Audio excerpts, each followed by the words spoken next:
So tell me a little bit about why ethics reform has been such a key piece of your political goals since you got interested in elected office. Well, frankly, it's something that I've cared about for a really long time because, and for me, a lot of it started with serving in Afghanistan as an Army intelligence officer. My job over there was to investigate corruption and espionage in the Afghan government, basically to do anti-corruption work, figure out which bad guys were pretending to be good guys. And I came home and I got elected to the state legislature and frankly got to Jeff City and found that there was plenty of anti-corruption work to do here too.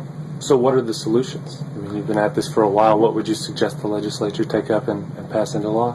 Well, we need comprehensive campaign finance and ethics reform. We have right now the worst ethics laws in the country, and I think we have an opportunity to go from the worst to being a place that the rest of the country can look to and emulate. You got to start with campaign contribution limits, and they have to be effective. You got to ban political money laundering. We should close the revolving door that allows legislators to leave their job and then become a lobbyist the very next day. We should get rid of the fact that right now there's no limit whatsoever on personal gifts that lobbyists can give legislators. I think we should ban those gifts altogether.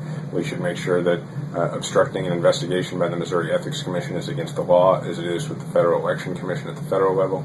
And that's really just the beginning.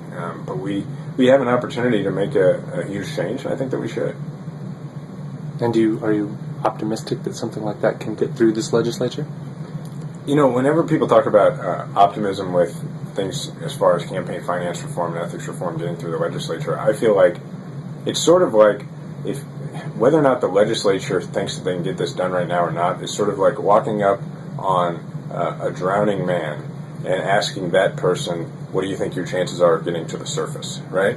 Where the legislature should be right now is focused on getting this done. And whether or not it is likely or unlikely or whatever the pundits would guess as to what can happen, to me, I don't ever really think about that because I think about it as something that we absolutely have to get done. We have the worst set of ethics laws in the entire country, and we just have to fix them.